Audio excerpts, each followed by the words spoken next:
जयपुर से है, हमारी बहन है और बड़ी मुश्किल से परमेश्वर ने काल के जाल से इनको बाहर निकाला है।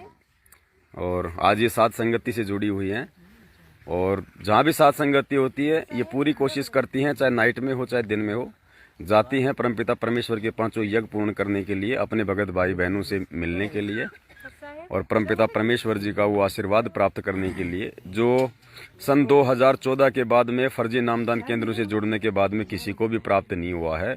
वो आशीर्वाद यदि किसी को प्राप्त करना है तो या तो आप अपनी सच्ची नीयत से और अपने सच्चे हृदय से अपने पूज्य गुरुदेव जी को याद करके आप जी सौपन में प्राप्त कर सकते हैं, या फिर आप जी साध संगतियों में प्राप्त कर सकते हैं। क्योंकि साध संगति में धर्म भंडारे होते हैं और धर्म भंडारे का एक विधान है कि जहाँ जहाँ धर्म भंडारा होगा वहाँ पे वो परमपिता परमेश्वर सतगुरु रामपाल जी भगवान अपनी आत्माओं को अपना आशीर्वाद देने के लिए स्वयं वो आते हैं, सूक्ष्म रूप में या प्रत्यक्ष रूप में या फिर वो परोक्ष रूप में। तो बहन है, अब हम बहन से बात करेंगे और बहन अपनी जो पूरी जो गाथा है नाम दीक्षा से लेके आज 5 नवंबर जयपुर की लाइव साध संगति तक की, तो बहन आपको बताएगी। और अब देखो बहन के ऊपर परमेश्वर ने इतनी रजा बख्शी हुई है, आर्थिक दृष्टि से परमेश्वर ने इनको राजा बनाया हुआ है, उसके बाद भी इनके भाव कितने अच्छे हैं और बहुत सारी प्रकार की सेवा जो है बहन ने यहाँ पे दी हुई है। तो अब हम बहन से जानना चाहेंगे सारी बातें, और ताकि और जो भगत भाई बहन हैं जिनकी स्थिति बहन जैसी थी, जिन्होंने पूज्य गुरुदेव जी के ये अनमोल ये प्रवचन सुनकर, क्योंकि पुण्यात्माओं ये आत्मा हमेशा से युगों युगों से इन्हीं सत्संगों के लिए वो तड़प रही थी, और जैसे ये सत्संग इस आत्मा को मिले, क्योंकि सत्संग ही आत्मा की असली खुराक है, तो बहन वो तड़प उठी। आत्मा जो है तुरंत उस परमेश्वर से जुड़ने के लिए दौड़ पड़ती है, लेकिन वो सही गलत का निर्णय शुरुआत में नहीं कर पाती है। आत्मा यदि अच्छी है और यदि वो परमात्मा चाहने वाली है तो परमेश्वर फिर किसी भी तरीके से उस आत्मा को काल के जाल से बाहर निकाल देता है। तो किस प्रकार से काल भगवान ने फर्जी आश्रमों के माध्यम से बहन को फंसाने की पूरी कोशिश की, लेकिन उसके बाद बहन के जो भक्ति संस्कार थे वो इतने प्रबल थे, वो इतने मजबूत थे कि परमेश्वर ने काल के जाल से बाहर निकाल के आज बहन को साध संगति से जोड़ दिया है। सच्चाई बहन जी, थोड़ा सा आगे आ जाओ आराम से। हाँ थोड़ा बेटा तू थोड़ा और ले आगे, इधर आगे बोले और आ जाओ, आगे आ जाओ आराम से। सच्चाई बहन जी, मंदिर छोड़ सतगुरु रामपाल जी भगवान की जय। आराम से थोड़ा इस पे वो मत करना, यूँ पकड़ना साइड, इसके शीशे पे हाथ मत लगाएगा नहीं तो ये डिस्कनेक्ट हो जाएगा। हाँ बहन जी, आप जयपुर में कहाँ पे रहती हैं? मैं जयपुर में सूरजपुर गलता गेट है, वहाँ पे मैं रहती हूँ। अच्छा, तो आपको प्रथम बार परमपिता परमेश्वर सतगुरु रामपाल जी भगवान के सत्संग सुनने को कैसे और कहाँ मिले? भगत जी टीवी तो हालांकि एलईडी मेरे यहाँ है, लेकिन मैं नहीं, मुझे देखना इतना पसंद नहीं था। मैं मोबाइल से ही देखती थी। देखते देखते रामपाल जी भगवान के सत्संग आए और मैंने उन्हें 3-4 बार देखा और मुझे ऐसी प्रेरणा हुई कि मुझे इन नामदान केंद्र का लास्ट में आता था साधना चैनल के ऊपर, तो उनके नंबर मैंने देखे और मैंने सोचा कि मुझे भी नाम लेना। थोड़ा शांत रहो भगत जी, ये सत्संग ही चल रहा है भैया, इससे पता कितनी आत्माएं सुलझेंगी, थोड़ा शांति से जी। तो मैंने वो दिल्ली के नामदान केंद्र के जो भी नंबर थे उनसे मैंने मोबाइल पे संपर्क किया जी। तो आपने कहाँ से नाम दीक्षा प्राप्त की? नाम दीक्षा तो मैंने जयपुर नामदान केंद्र के यहाँ से प्राप्त की। उन्होंने मुझे ये कहा कि जयपुर, आप कहाँ से बोल रही हैं बहन? तो मैंने उन्हें ये कहा कि मैं जयपुर से बोल रही हूँ। तो उन्होंने कहा कि जयपुर में भी हमारा नामदान केंद्र है। भगत जी थोड़ा सा शांति में रहो, हमें परमेश्वर ने कुछ संकेत भी दिए हैं, आप जी हाथों से भी संकेत कर सकते हो, है ना? आप वहाँ से नाम ले सकते। भगत जी नींद में नहीं सो रहे, सब जागू हैं, खाली सबको दिखाई दे रहा है, जिसने पीना होगा ले लेगा, नहीं तो अपना वापस ले जाओ आराम से। हाँ जी बहन बोलिए। तो फिर मैं अपने भगत जी को लेके और नामदान केंद्र गई। वहाँ मैंने जाकर के देखा कि और भी भक्त भाई बहन बैठे हुए थे। तो मैंने उनसे ये कहा कि मैं जयपुर से ही हूँ और मुझे नियम बताए जाए। तो वहाँ पे लिखा हुआ भी था, नियम सब लिखे हुए थे। उसके बावजूद भी उन्होंने मुझे एक पर्चा दिया और कहा कि भाई ये हमारे नियम है, और अगर आप ये नियम फॉलो कर सकते हैं। भगत जी, ये सतलोक आश्रम मैनेजमेंट हरियाणा का फर्जी आश्रम नहीं है, ये परमेश्वर का साध संगति का सेंटर है। कुछ नियम है भगत जी, हमारी कुछ मर्यादाएं हैं। यहाँ पे केवल एक बार बोलने से ही काम हो जाना चाहिए भगत जी। जी बहन बोलिए। तो उन्होंने कहा कि आप अगर ये नियम फॉलो कर सकते हैं तो आप नाम दीक्षा ले सकते हैं। तो मैंने उसमें देखा कि भाई सारे देवी देवताओं की पूजा नहीं करनी है। तो अब मेरे भगत जी भी मेरे साथ थे। मैं बचपन से शंकर भगवान की पूजा कर रही थी और वो हनुमान जी की पूजा कर रहे थे। अब हम इस चीज़ में असमंजस में पड़ गए। हमने कहा भगत जी सब कुछ नियम हम फॉलो कर सकते हैं, लेकिन ये हम कैसे छोड़ें। तो जो वहाँ और भी बैठे हुए थे बोले बहन पहले हम भी यही सोचते थे, लेकिन मालिक दया करेंगे। अगर आपके मन में थोड़ी दृढ़ता है और आपको ये सत्संग समझ में आए हैं अगर मोबाइल से भी, तो आप ले सकते हैं। तो मैंने मेरे भगत जी को कहा, तो वो बोले भाई अपन फिर कभी देखेंगे, इतने नियम अपन फॉलो नहीं कर पाएंगे, अपन सोचेंगे फिर आएंगे। हाँ, उन्होंने भी ये चीज़ कहा, नामदान केंद्र वालों ने, कि आप पहले अगर आप दृढ़ हैं पहले आप गुरु जी के सत्संग सुनिए, कोई जल्दी नहीं है। लेकिन मेरे भगत जी तो बोले कि नहीं भाई मैं तो अभी फ़िलहाल नहीं लूँगा। लेकिन मालिक ने मेरे पे ऐसी दया की कि मैंने तुरंत ही कहा कि ठीक है, ये नहीं लेना चाहते हो तो मत लेने दीजिए, मैं ये सारे नियम फॉलो करूँगी और मैं नाम दीक्षा लूँगी। और ये सोच के मैंने नाम दीक्षा ले ली। मुझे उस समय तक ये बिल्कुल भी पता नहीं था कि गुरु जी जेल में है, क्योंकि इस बारे में मुझे बिल्कुल भी जानकारी नहीं थी। जो वहाँ बैठे थे उन्होंने भी नहीं बताया और नामदान केंद्र वालों ने भी नहीं बताया। जब मैंने वो पर्चा लेके जब मैं बाहर आई तो मैंने जो 2-4 भक्त थे मैं उनसे मिली। अब उसके बाद उन्होंने बताया कि हिसार के आपको 4 तारीख हर महीने जाना है। आपको कहाँ पे जाना है? हिसार जाना है। हिसार किस लिए? गुरु जी की पेशी में जाना है और उसके बाद आपको सतनाम दिया जाएगा 4 पेशी करने के बाद। तो जब मैं पहली पेशी में गई तो मैंने वहाँ देखा कि हम हिसार में गए, पार्क में गए, बैठे और 2-4 घंटे बातचीत की। और वहाँ से फिर आया कि मैसेज आ गया कि हाँ भाई अब गुरुजी की अब ये तारीख है, अब इस तारीख में आना है, और बस हो गया। अब घर जाने से कहने लगे कि भाई जाए गुरुजी से मिल आए। हमने कहा भाई हम तो गुरुजी से तो मिले नहीं, वहाँ जा कर के आ गए। तो समझ में आया कि भाई गुरुजी तो जेल धाम में है। लेकिन अब जब नाम ले लिया था तो हम फॉलो कर रहे थे जो भी था। अच्छा, उसके बाद फिर जो भी सारा जो घटनाक्रम हुआ, आपको जो सच्चाई समझ में आई, सतलोक आश्रम मैनेजमेंट हरियाणा से लेके नामदान दीक्षा केंद्र सही हैं या गलत हैं, ये गुरुदेव के आदेश से हैं या नहीं है, और अब आपको आगे क्या करना चाहिए, तो सारी सच्चाई फिर आपको कैसे समझ में आई? मुझे अब ये मैंने 3 ये लेने के बाद में उन्होंने मुझे सतनाम दे दिया जी। सतनाम देने के बाद में अब ये कोरोना काल आ गया तो मार्च से लॉकडाउन लग गया। लॉकडाउन लगने से बाहर आना जाना बंद। अब फिर हम मोबाइल पे ज़्यादा ध्यान देने लगे सत्संगों के अलावा। तो एक दिन ऐसे ही देखते देखते पवन भगत जी जो नामदान केंद्र वालों की नज़र में गुरुद्रोही हैं, अब उनका हमने सत्संग देख लिया। अब वो साथ संगति से अब उन्होंने सारी चीज़ बताई। अब ये चीज़ देखते हमने 1 बार देखा, 2 बार देखा। उसके बाद जो हिसार तारीखों में मेरे साथ जो बहनें जाती थी उनके नंबर मेरे पास में थे। मैंने उन्हें पूछा कि भाई ये कौन पवन है, उनके मैंने ये सत्संग देखे हैं। तो वो बोले जी बहन जी आप इनके मत देखना, ये गुरुद्रोही है, गुरुजी की तरफ से नाम खंड हो जाएगा आपका। मैंने कहा अच्छा ठीक है नहीं देखूंगी। अब लेकिन मालिक को शरण में लेना था तो फिर वो पवन भगत जी का फिर कोई आ गया देखते देखते। अब फिर मैं उसे देखने लगी। फिर मुझे सच्चाई समझ में आने लगी कि भाई इसमें आखिर में है क्या ये सब।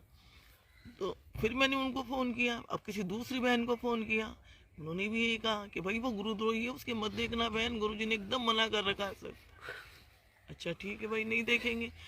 अब ऐसे करते करते मैं पुस्तक सेवा में भी उनके साथ जाती थी। तो जब मैं पुस्तक सेवा में जब उनके साथ में जाती थी तो नामदान केंद्र वाले मुझे पहचान गए थे। तो उन्होंने अब पवन भगत जी के उस समय में मेरे ख्याल में मुझे लग रहा है लॉकडाउन में लोग बाग ज़्यादा देखने लगे होंगे। जैसे मैं देखने लगी अनजान, वैसे और भी भक्त देखने लगे होंगे। तो नामदान केंद्र वालों को ये चीज़ महसूस हो गई थी कि पवन गुरुद्रोही के लोग बाग आजकल ज़्यादा मोबाइल के थ्रू देखने लगे हैं। इतना उनको बिल्कुल, मेरे को ऐसा लगता है कि बिल्कुल उनको ये चीज़ महसूस हो रही थी। और उन्होंने उस बहन को ये कहा, वो पुस्तक सेवा करने वाली बहन को, कि देखो आप लोग के जो मिलने जुलने वाले जान पहचान वाले जो भी हों, वो गुरुद्रोही के संपर्क में आजकल ज़्यादा आ रहे हैं, तो सब आपस में ये कहो कि गुरुद्रोही के कोई भी नहीं देखे।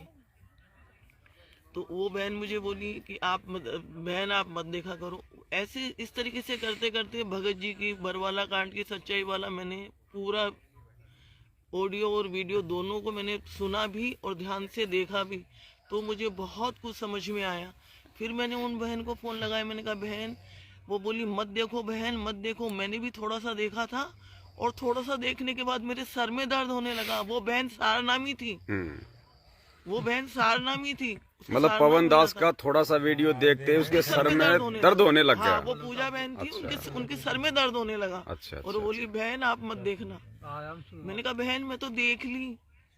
तो बोले बहन मत देखो, आपका नाम खंड हो जाएगा और मेरा सर में दर्द होने लगा। बहन मैंने भी यही वीडियो देखा था।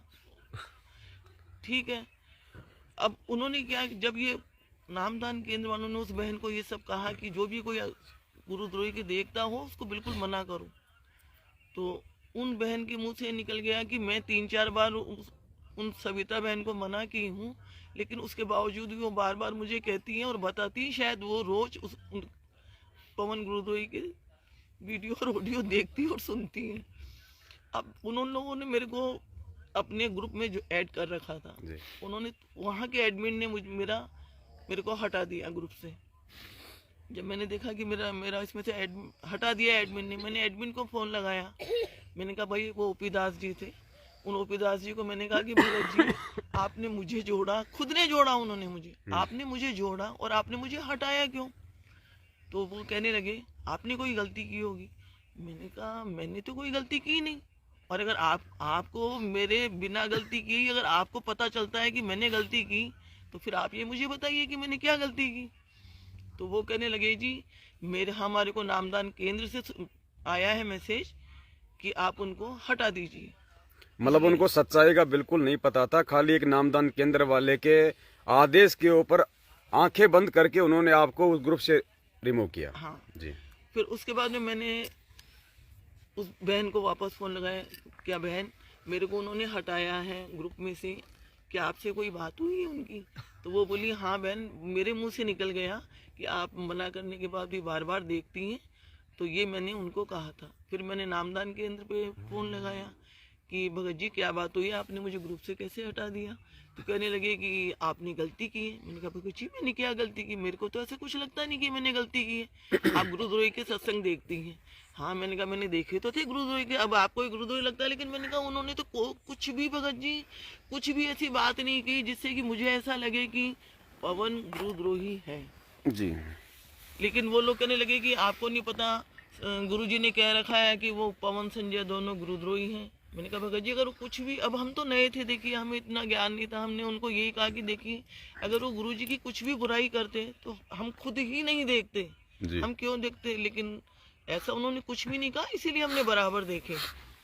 तो फिर वो बोलने लगे एक बार आप आकर के हमसे मिलो। तो हमने कहा देखिए भगत जी अगर मेरा नाम खंड हुआ है सही में, तो मैं आज या कल में ही आऊंगी, क्योंकि फिर मैं भक्ति नहीं कर पाऊंगी, मेरा मन बेचैन रहेगा कि मेरा नाम खंड हो गया है जी। और अगर मेरा नाम खंड नहीं हुआ तो फिर आप मुझे बताइए, मैं 2-4 दिन में आके मिलती हूँ। नहीं, आप यहाँ आके हमसे मिली। और उनका मतलब बिल्कुल भी पोलाइट नहीं थे वो। उनका कहने का लहजा इतना लग रहा था कि वो गुस्से में मुझे कह रहे हैं जी। फिर मैंने उन बहन को कहा कि ठीक है बहन, आप जब भी जाएंगे पुस्तक सेवा के पैसे देने, आप मुझे लेके चलिएगा, मैं आपके साथ चलूंगी, क्योंकि आना जाना कोरोना काल में बंद था। जी। तो वो जब बहन जाने लगी तो उन्होंने मुझे कहा कि बहन मैं आज जाऊंगी, आप मेरे साथ चलेंगी। मैं किसी कारणवश बोली कि बहन मैं आज नहीं जा पाऊंगी, आप जाके आएगी। तो वो बहन गई पुस्तक सेवा के लिए। तो शाम को आने के बाद मैंने उन बहन को फ़ोन किया कि बहन क्या उन्होंने आपका नाम शुद्ध किया? बोले नहीं बहन, मेरा नाम क्यों शुद्ध करते, मेरा तो नाम शुद्ध नहीं किया। तो मैंने कहा बहन वो बोली कि आपको बुलाए हैं। तो मैंने कहा देखिए बहन, जब आपने थोड़ा सा वीडियो सुना था और आपका नाम खंड नहीं हुआ, आप सारनामी हैं, तो फिर मेरा मेरे मेरे पूरा देख लेने से मेरा कौन सा नाम खंड होगा? मेरा भी नाम इसका मतलब खंड ही नहीं हुआ। जी तो मैंने कहा जब मेरी इच्छा होगी तब मैं जाऊंगी, और अब मैं ऐसे फालतू नहीं जाऊंगी। अब उन्होंने अपने सारे उनको कह दिया, अब कह ही दिया होगा देखिए, क्योंकि मुझे तो ग्रुप से हटा दिया, तो मुझे तो मालूम नहीं है, लेकिन उन लोगों ने सब ने मेरे से कांटेक्ट एकदम बंद कर दिया, यानी मैं उनकी नज़र में ग्रुप हो गई होगी। जी जी जी। तो उसके बाद में फिर आप साध संगति से कब से जुड़ी और प्रथम बार आप जी नहीं कहाँ नहीं जुड़ी? नहीं नहीं, उसके बाद फिर मैं तो बराबर ही साथ संगति से जुड़ गई, क्योंकि पवन भक्त जी की सारी बातें एकदम सच्चाई से भरी हुई थी, भरी हुई हैं, और वो जो कुछ भी कहते हैं गुरु जी की सत्संगों के आधार के ऊपर कहते हैं। मैं निश्चिंत होकर 100% क्या 101% कह सकती हूँ कि साथ संगति से जुड़ने वाले परमात्मा मालिक से अपने आप ही जुड़ जाएंगे, क्योंकि सारे सत्संग गुरु जी के आधार के ऊपर वो कहते हैं। और जो सत्संग अपन नहीं सुन पाते उनके साथ पवन भगत जी अपन लोगों को साथ संगति के द्वारा अपने आप ही दे देते हैं। मालिक दया करे, हम लोग अधिक से अधिक अपने मिलने जुलने वालों को साथ संगति से जुड़ने के लिए कहें। मेरी तो मालिक से यही प्रार्थना है। तो बहन साध संगति के मार्फत जो पहला जो आपका धर्म भंडारा था वो कौन सा था? साथ संगति के माध्यम से धर्म भंडारा तो अभी गुरु जी का प्रकट दिवस था भगवत जी।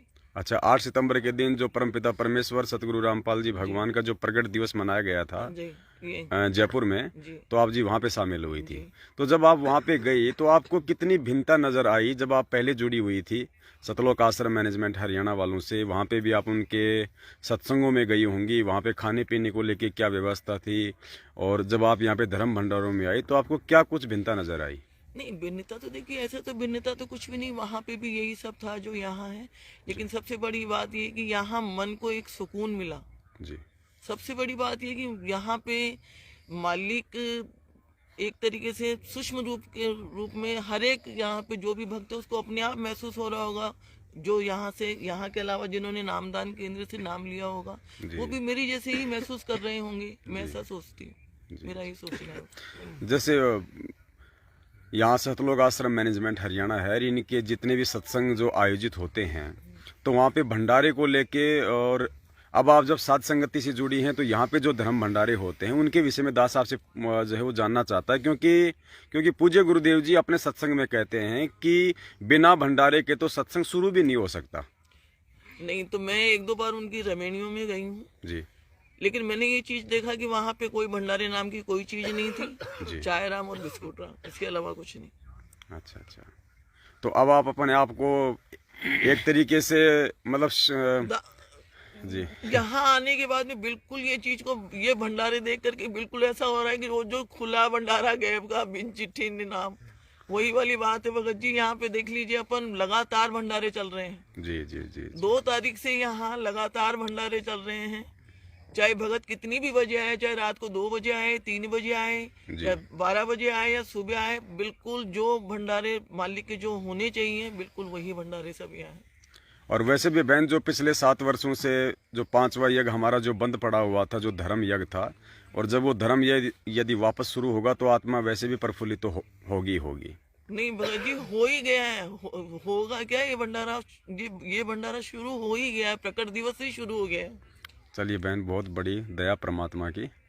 और दास अपने सभी भाई बहनों से विनती करेगा, निवेदन करेगा कि पुण्यात्माओं, अब समय बहुत ही कम है, और आगामी जो समय है वो हम सबको पता है। परमेश्वर ने अपने सत्संगों के मार्फत, और देश दुनिया जिस नक्शे कदम पे जा रही है, जिस बारूद के ढेर पे देश और दुनिया जो बैठी हुई है, वैश्विक स्तर पे जो अशांति और युद्ध का माहौल हो रहा है, जिस प्रकार से महामारियां हैं, प्रकृति जो है अपना रवैया दिखा रही है, तो उस हिसाब से आने वाला समय कितना भयंकर होगा, कितना विनाशकारी होगा, ये तो हम गुरुदेव के सत्संग आधार से भली भांति निर्णय कर सकते हैं। क्योंकि परमेश्वर हैं, परमपिता परमेश्वर सतगुरु रामपाल जी महाराज स्वयं वो परमात्मा है, भगवान है। और भगवान कभी भी जेल में बैठने नहीं आता है। इस भगवान ने इस दुनिया को 1994 से 2014 तक लगभग 27 से 28 वर्षों तक ज्ञान से समझने का एक खुला ऑफर दिया कि आ जाओ मेरी शरण में, आने वाला समय बहुत ही विनाशक है। तुम्हें यहाँ की कोई भी शक्ति, कोई भी जो है पावर तुम्हें यहाँ पे बचा नहीं पाएगी। जब वो समय आएगा, जब प्रकृति अपना नंगा नाच खेलेगी, तुम्हें कोई नहीं बचाएगा सिवाय मेरी भक्ति के। और अब उसके बाद जब दुनिया वालों ने उनकी एक भी नहीं सुनी और सन 2014 में जो बरवाला कांड हुआ, उसके बाद से वो परमपिता परमेश्वर हिसार जेल में बैठे हुए हैं। तो ज्ञान मार्ग से इस दुनिया को अपने शरण में लेने का जो मार्ग था वो परमेश्वर ने फिलहाल वो बंद किया हुआ है। और जो ये दुनिया वाले हैं आने वाले समय में ये ठोकर खाकर समझेंगे। और उसके बाद तो इनका भाग्य है कि इनके संस्कार कितने मजबूत हैं कि उन भयंकर और बिगड़ी हुई परिस्थितियों में ये अपने आप को बचा पाएंगे या नहीं बचा पाएंगे। लेकिन हमारे जितने भी जो भगत भाई बहन हैं, जो उसी परमपिता परमेश्वर के बच्चे हैं, हमारे भाई बहन हैं, भगत भाई बहन हैं, उनको हमने भरकस प्रयास करना है, क्योंकि वो जो भटक चुके हैं काल प्रेरणा से और इस परमेश्वर के ज्ञान को आधार ना बना के जो गुरुदेव के कलयुगी परिवार को ही उन्होंने आधार बना लिया है, जिसके चलते पिछले 7 वर्षों से वो कदम कदम पे राजनीति, आरक्षणबाजी, SC ST को समर्थन, रक्तदान, देहदान, कुपात्रों को ज्योति पाठ और दान देना, दिन रात वो अपनी मर्यादा तोड़ने में लगे हुए हैं, परमेश्वर के विधान को तोड़ रहे हैं। तो उस विधान को तोड़ने से वो बचें और उन्हें अपनी गलतियों का एहसास हो और वापस वो एक मुख्य धारा में आएँ और परमेश्वर के ज्ञान को आधार बना के अपनी तमाम जाने अनजाने की उन गलतियों की क्षमा याचना मांगे परमपिता परमेश्वर जी से। और समय रहते अपने सत्सेवक भाई बहनों के साथ में, जो कि सतगुरुदेव जी की जो है सत प्रेरणा से और उनके आशीर्वाद से अपने भाई बहनों को समझाने के लिए दिन रात एक कर रहे हैं, प्यार और प्रेम से, ज्ञान आधार से। तो उनकी बातों पे थोड़ा सा विचार करके थोड़ा सा मतलब समय निकालें और कहें कि भाई आखिर ये लोग क्यों चिल्ला रहे हैं 7 साल से, इनका क्या स्वार्थ हो सकता है, अगर निस्वार्थ भाव से कर रहे हैं तो क्यों कर रहे हैं। उन बातों पे विचार करके और समय रहते अपने सभी सत्संग भाई बहनों के साथ में साध संगतियों से वो जुड़ जाएं, अपने 5 यज्ञ वो पूर्ण करें और गुरुदेव से क्षमा याचना करें। तो मालिक दयालु है, परमात्मा कहते हैं दास गरीब दयालु हैं, वो डिगे बंधा हुआ धीर। परमेश्वर ने जब हम नीचों के सतलोक में की गई सबसे बड़ी उस महागलती को क्षमा याचना जो है वो दे दी है, उस गलती को परमेश्वर ने अपने दिलो दिमाग से निकाल दिया, वो भूल चुका है। तो यहाँ की छोटी मोटी गलतियाँ भी परमात्मा जो है माफ़ करेगा, लेकिन उसके लिए सबसे पहले तो हमें अपनी गलती का जो है वो एहसास होना चाहिए। और जब एहसास हो जाए तो उसके बाद हमें परमेश्वर को दंडवत करके क्षमा याचना मांगनी चाहिए कि परमेश्वर भले आपके दास से अनजाने में ये गलती हुई है और परमात्मा दास को आप जी माफ़ करो, और आज के बाद दास आपको किसी भी प्रकार की कोई भी गलती का मौका नहीं देगा। तो पुण्यात्माओं, ये तो परम पिता है। जब यहाँ का एक जो शारीरिक जो पिता होता है अपने बच्चे के लाखों अवगुणों को माफ़ कर देता है, वो दिल पे नहीं धारता है, तो ये तो परम पिता है। ये तो पता नहीं कितना दयालु है, हम इसकी सीमाओं का भी आइडिया नहीं लगा सकते हैं। तो बहन बहुत बहुत आपका धन्यवाद, परमपिता परमेश्वर जी के आशीर्वाद से अपने भटके हुए भाई बहनों का जो मार्गदर्शन किया। रामपाल जी भगवान की जय। जिसके सिर पर कृपा गुरु की, वो दुख कैसे आएगा। जिसके सिर पर कृपा गुरु की, वो दुख कैसे पाएगा। नाम गुरु जी का जप लेगा, नाम गुरु जी का जप लेगा, जीवन सफल बनाएगा। जिसके सिर पर